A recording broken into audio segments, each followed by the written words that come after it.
Hi again, everyone, and welcome to a second conversation where I'm joined by Ronald Mudlia, and we are going to talk about things that we have learned since the switch on of our children with cochlear implants. My name is Bianca Birdsey, and both of us are part of Thrive.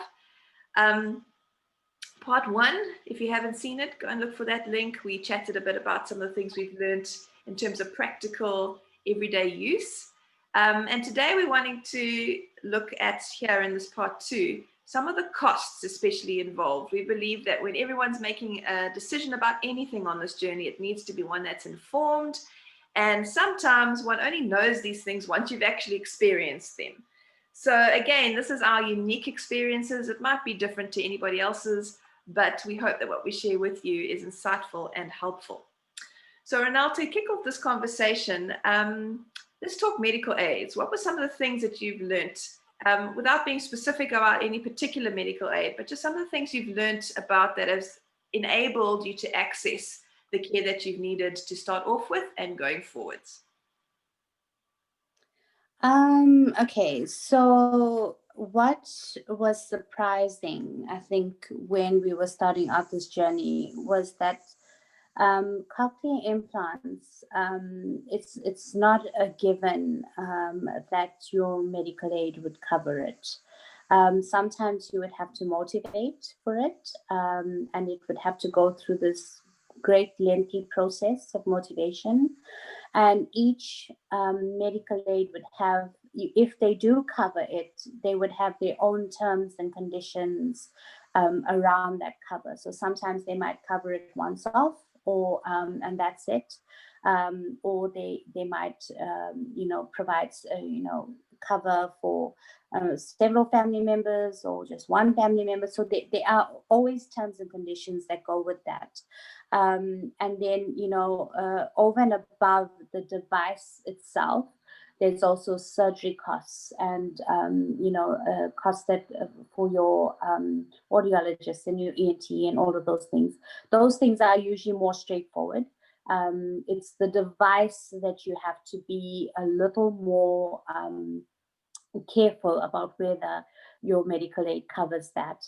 So in the beginning, we did have to look very carefully into what medical aid cover we had, and whether they offered cover for cochlear implants. And we thankfully didn't have to make any switches for our medical aid, but I do know of families that did have to make some changes, and it came at a cost for them to make that change. But I think in the long run, it was worth it when they weighed up what they would save on in the long run by making that change. So certainly with and also when you look at your medical aid options, also consider after the surgery. So it's first you have to get that initial cost of buying your device, buying your implant, paying for all of the surgical bills that go with that, and then your gap cover, if you have gap cover. So that's under medical aid, you should have gap cover. After that, you still need to rely on your medical aid if you have a savings component. You need to have adequate savings, whether you choose for that to be under medical aid or separately as your own savings, personal savings account, to cover all your therapies and all your audiology costs and all your visits to the speech therapist. And, all those things, you have to factor that in for at least that first year after the surgery and switch on. So if you go in choosing a medical aid that you are expecting to cover those costs, I think be careful which option you choose, because realistically, most medical aids will never cover all those things. You would have to supplement it on your own. So just to summarize, the two things to consider when you're choosing your medical aid: does it, one, cover your cochlear implant device, and then does it cover your surgery in full? If it does it cover your cover you at 100% or 200% or 300%? Do you need gap cover? Gap cover is like a shorter term insurance that just covers you for whatever your medical aid doesn't pay for in-hospital bills. So your surgical fees, your operation fees, and those things. And then the other option is if you have a medical saving component that you want to choose or not to choose, make sure you have a realistic expectation of what that is going to cover for that first year after your implant, because most often your insurance won't cover 100%. You would need to have your own savings to supplement that. That's a good point. So I was one of those people that had to change medical aids at some point early on in our journey when we just did the maths and realized that this was not going to be doable long term. So for anybody who hasn't yet discovered it, so obviously we're talking about a cochlear implant for one side, and then the other side for younger children that can even be motivated to be simultaneous. And it depends on your hearing loss. Some children don't need it on both sides, etc. But certainly some medical aids won't cover both sides. And so these are things to look into. Then the upgrade. So they don't last forever. As we said in the previous video, in South Africa, it's usual to get an upgrade every 3 years. It's not necessarily necessary if there isn't new technology. If your implant is well looked after, it might last longer. Certainly in other parts of the world, people only get upgrades at a later stage, but they're coming several times in a lifetime, at the very least. And so one needs to be able to pay for that. So anybody watching, the reality is it is possible to get a cochlear implant on personal funding, but it is hectic. So you might very well want to consider getting a medical aid if you don't already, and wait out any waiting period. Change your medical aid if it's not one that's going to see you through. But if it is just something that I wanted to mention, if it is just the fact that you're doing some fundraising and you're having 1 million cake sales, etc., because also for anyone watching, ballpark figure, total estimate, but you're looking at about 300,000 Rand for one first implant, which includes all the surgical side of things. As Ronelle said, gap covers are non-negotiable if you're going to have medical aid, because things like anesthetists, even surgeons, might not be at medical aid rate, and that can be a huge extra to have to pay. So get gap cover. But if you are somebody that is going to be doing the fundraising, maybe you've got an aunt who's giving you an early inheritance or something like that, just remember, anyone who's invested in this with your child, it is worth them having a very realistic expectation of outcomes. So if this is an old aunt who's giving, some of her life savings towards your child hearing and talking, because that's what their expectation is, and your child doesn't actually end up talking, because not every person will. Cochlear implants have different sorts of outcomes dependent on a bunch of things we're not going to discuss here. That could cause a problem in your home, in your family, and in your relationship. Yeah. If you're going to access private funding, if you're going to take donations from people, especially if it's a large donation from one particular person, make sure that they're with you in the journey with the expectation that we're going to do our best and see what happens. This is going to be individual, because you don't want that extra pressure on your shoulders either. Absolutely.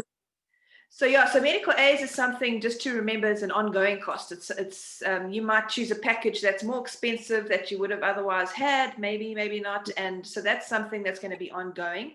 At this point, I just want to mention that with all of the costs that we're talking about now, it is possible to claim back on disability tax. So there are particular forms that you're going to get one of your health providers to fill out for you from SARS. They need to be refilled every couple of years.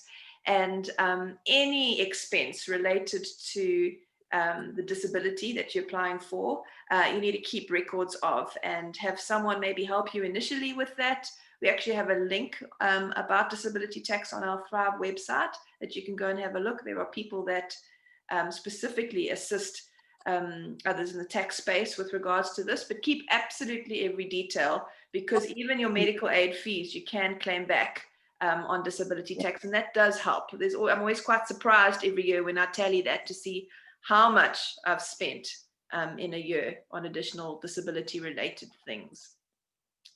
So aside from medical aid, these things are expensive.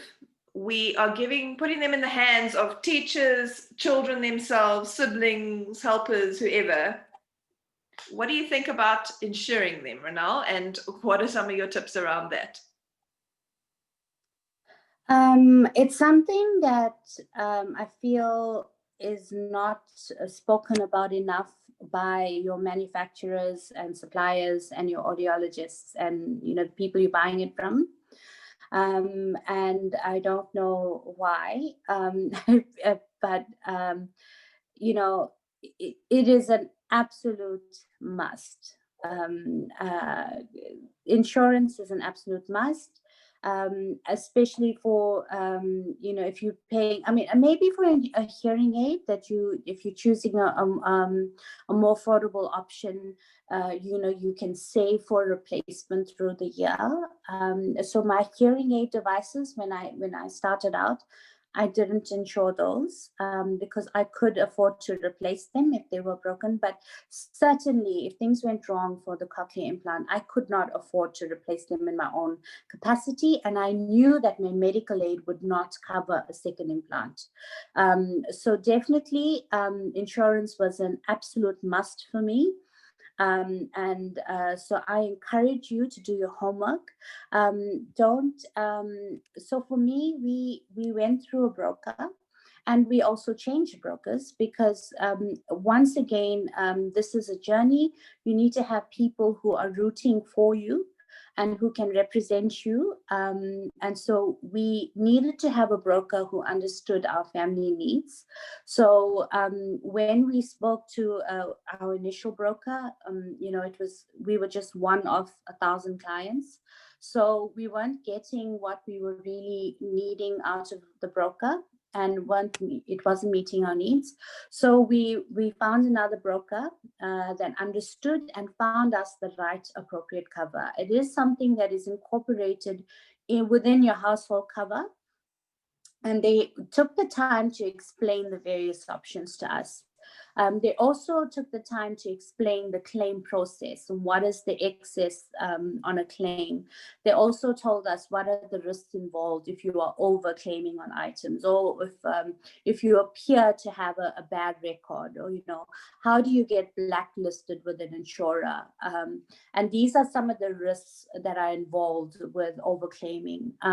So it's getting to know this kind of information that you wouldn't ordinarily get if you went directly to an insurer. It's all written in that fine black writing that you can't actually read, and you never actually get until you've already signed the contract. So that is why I feel, one, make sure you have a good broker that understands your needs as a family. And that, if you have younger children like me, I explained, my children are going to break these things. When should I claim? When shouldn't I claim? And so they really guided me through that process. And they also helped me to decide what should be insured and what shouldn't be insured. What can we afford to just save and buy on our own? And what do we feel, okay, absolutely, this needs to be insured. So they also helped me through that process. So that's what I say. Definitely, insurance is a must. Having a good broker is a must. And then learning about the terms and the conditions for your insurance is an absolute must.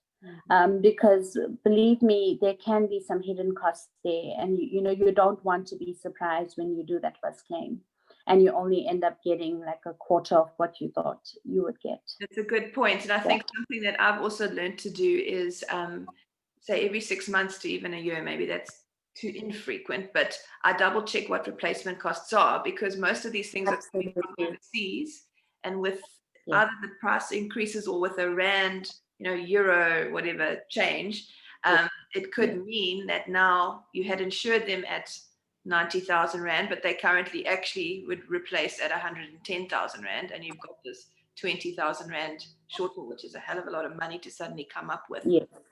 So those are things just to keep in mind and bear in mind. And honesty is the best policy. So being really honest Yes. with the broker to say, my kid is taking this out on outings when they go with school, etc. It needs to cover that too. So whatever I have to pay, just make sure that it's comprehensive as possible.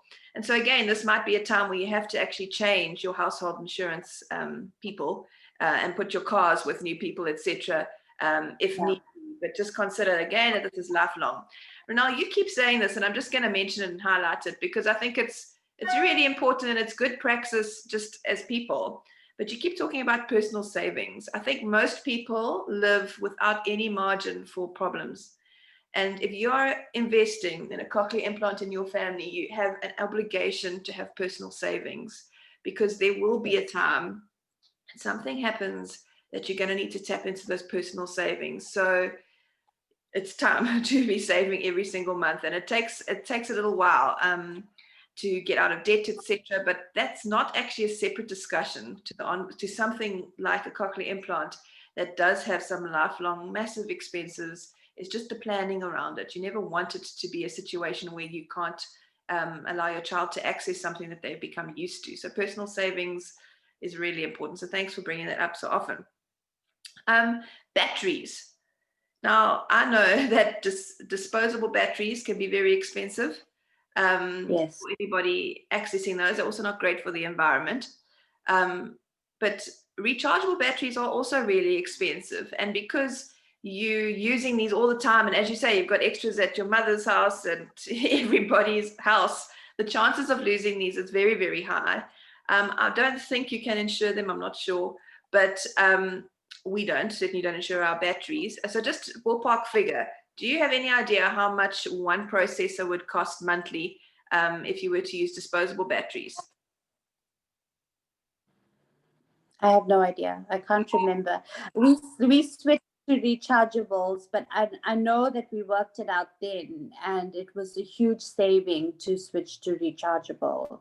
But it also is worth mentioning that with the disposables, they last for a different time for different users. So for my child, they would last me about 2.5 days. But for another child, they would last half a day. So it also depends on how often you have to change them. So that you have to factor that in as well. So for me, even with the 2.5 days, it still worked out to be a lot more affordable to go with the rechargeable option. Yeah. But I can't remember the exact figure now. So we started off with disposables. This was a few years ago. One of my kids takes a lot of power, and so hers only lasts a few hours. So that became quickly a non-option. But the others, it was roughly every 2 days. So that's maybe 3 changes a week, and each takes 2 batteries. So that's a lot. That's 4 times 3. That you're looking at like 10, 12 batteries a week per person. So again, that's not great on the environment, but it was costing about 300 to 400 rand a month just on those batteries. With a rechargeable, with the ones that we are able to access, it's roughly 8,000 rand for 3. They last about a year to a year and a half, though, depending again on how things go with the charging, etc. Remembering that if you get them replaced in a upgrade, because you usually get new batteries in an upgrade, that's every 3 years. So there's a very good chance you might need to get new batteries in between that time of replacing. So you're thinking again, 1,000 rand, they come in a pack of 3. It might be different depending on different companies and where you are. But just bearing in mind that there are some significant other costs that, again, a personal savings on this side is worth doing, because they come and you want to be able to give your child full access. What are some of the other costs involved? Some of them might be hidden, some of them a bit more obvious, that people can certainly claim back on their tax, their disability tax, but also just bear in mind as they consider personal savings. So the everyday wear and tear items. So just to go back on the insurance, just a disclaimer for the insurance, they only cover things that are broken, okay, or accidents. So don't have the expectation that they will cover something that's under wear and tear, or anything that they could be considered wear and tear. So so take that into consideration when you're doing your claims as well. Make sure that it is due to, you know, an accident, or if it was lost or damaged by something. So with that being said, wear and tear is something that you have to take into consideration. So that savings does come into account, and I have a list. I have a price list of all the everyday wear and tear items. So with the devices I use, we have my little microphone covers, and those need to be changed like every 3 months. Those are like little wear and tear items. They're also costly, so those are things that you have to factor in. Any spare parts like the cables that you mentioned. So these are things that you have to factor the costs in. So call it spare parts, okay? So besides it breaking, just the everyday wear and tear stuff. And then we've mentioned the battery costs. So there are some other hidden costs. You know, things like for me, you know, childcare. I had to get in, you know, hire a full-time au pair and get a nanny and train her appropriately. And, you know, so there was a lot of costs there because I could not give up, you know, work. I needed to work in order to be able to pay them. But also for a lot of parents, they would have to give up income. One of the parents would have to give up some of the income. So that's also some of the hidden costs that are involved. So there's also, if your child is in a school going age, you have to now try to consider how are you going to create an environment for your child to be incorporated into a hearing environment. And so schooling I know it's another topic altogether, but schooling itself comes with a lot of costs. So it's not just in the regular daycare. You have to pick and choose, you know, which school your child's going to fit into. Sometimes that comes with a facilitator cost, or it comes with extra therapy. And so in order to get into the school, you have to meet criteria. So educational psychologist costs, you know, sometimes you have to go for pre-assessment costs. So all of these things are also hidden costs that go within that first year or two of getting your implant that you just don't realize are there. And then, you know, there's also the assessments. They would, you know, sometimes they would ask you to go and see, you know, a neuroped, or sometimes to see, just rule out any other conditions. So it's all those medical costs as well that add up. You know, if you had to buy you know, other devices or special programs for learning programs for home for your child, or if you had to do homeschooling, you had to buy an appropriate homeschooling program for your child. So there's many of these things that you have to consider and cater for your child's need, because there's no blanket program that has been created, especially in South Africa, to cater for the needs of hearing impaired children or deaf children. We as parents have to create our own path. And even with the deaf schools and schools that are existing, even those schools don't offer perfect solutions. There are still costs in there that we have to incorporate and find solutions for ourselves. Yeah. Yeah, correct. I Sorry. mean, just if you aren't somebody that lives close to your audiologist or your implant team, just transport costs, also just to build Absolutely. stability. You can't live 2 hours away and not be able to drop everything if there's a problem. So just building that in, and as you say, that loss of income, even if it's just for appointments to go in, Yes. being actively involved is a total priority here as a parent, and so you're going to need to make some plans with that. I just also wanted to mention the FM system, which might very well come as part and parcel of the package that you get when you first get an implant, but certainly for us the first time that wasn't the case.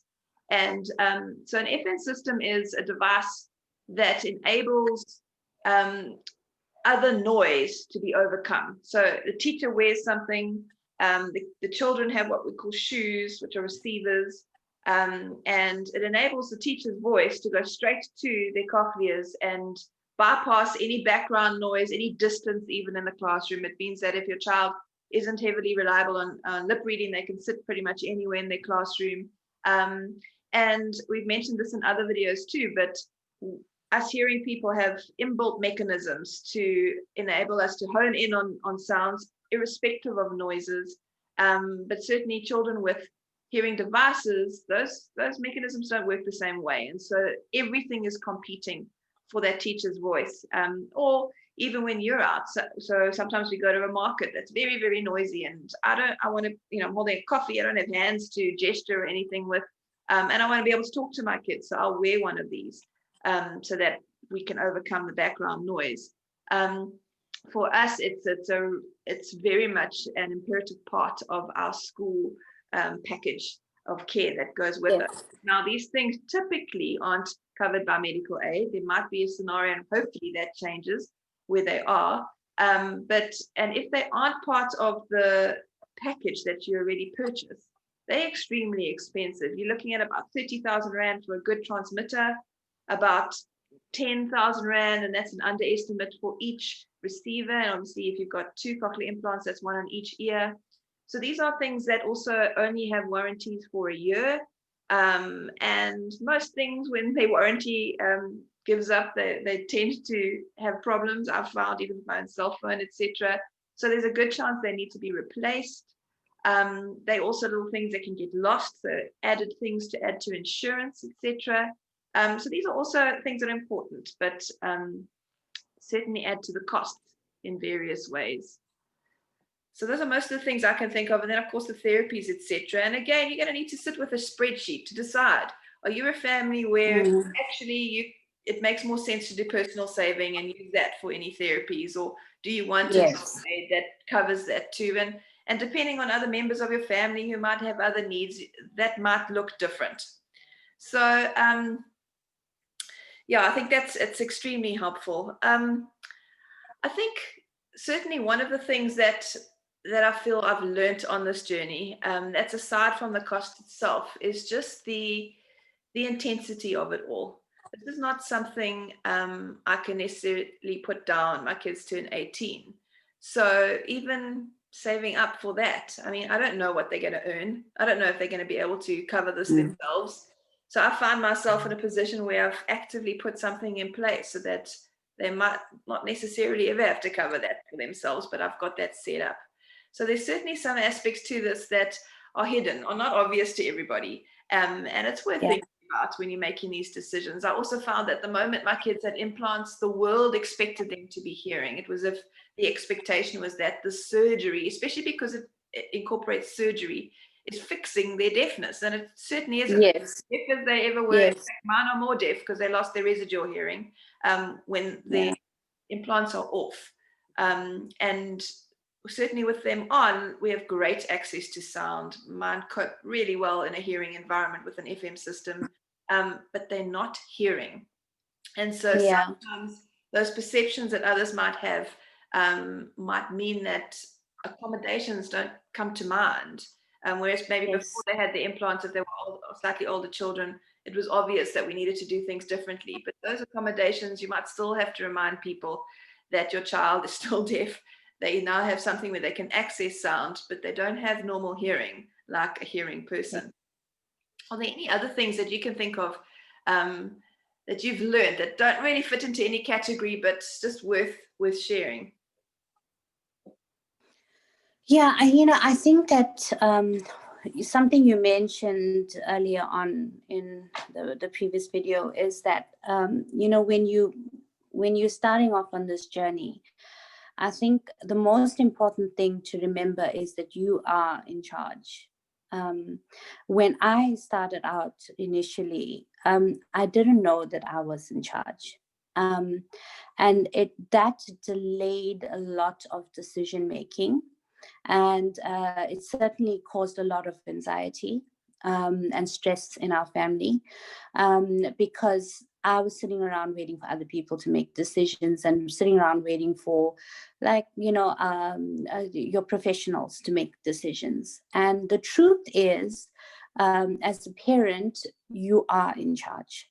And so for me, as soon as I decided, and that I'm in charge, or as a family, we are in charge of what happens on this journey, and we have to navigate all the various different parties and contributors to this. And we've discussed in great details how many various different contributors there are.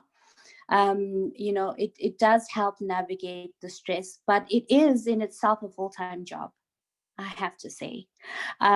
Just managing this as as a mom, or as a parent, it is, you have to realize that it's a lifelong commitment, and it is a full-time job, and that it is also something that you have to share with someone else in your family, and try to bring them on board. And the reason why is, if anything had to happen to you, somebody else has to carry it through, and you have to, your child has to be able to go on.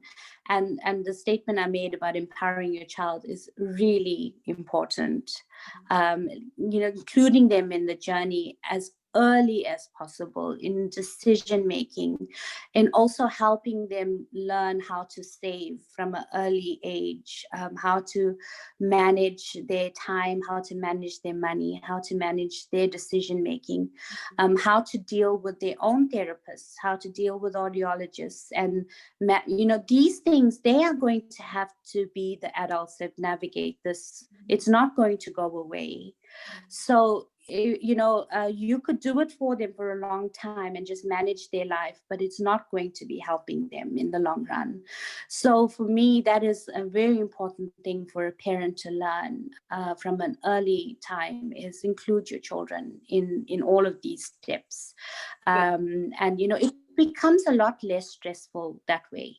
Because then when you say, okay, we need to go to the audiologist, it's not going to be, oh, mom, not again, it's going to be, okay, mom, yes, we need to do this, let's go and get this done.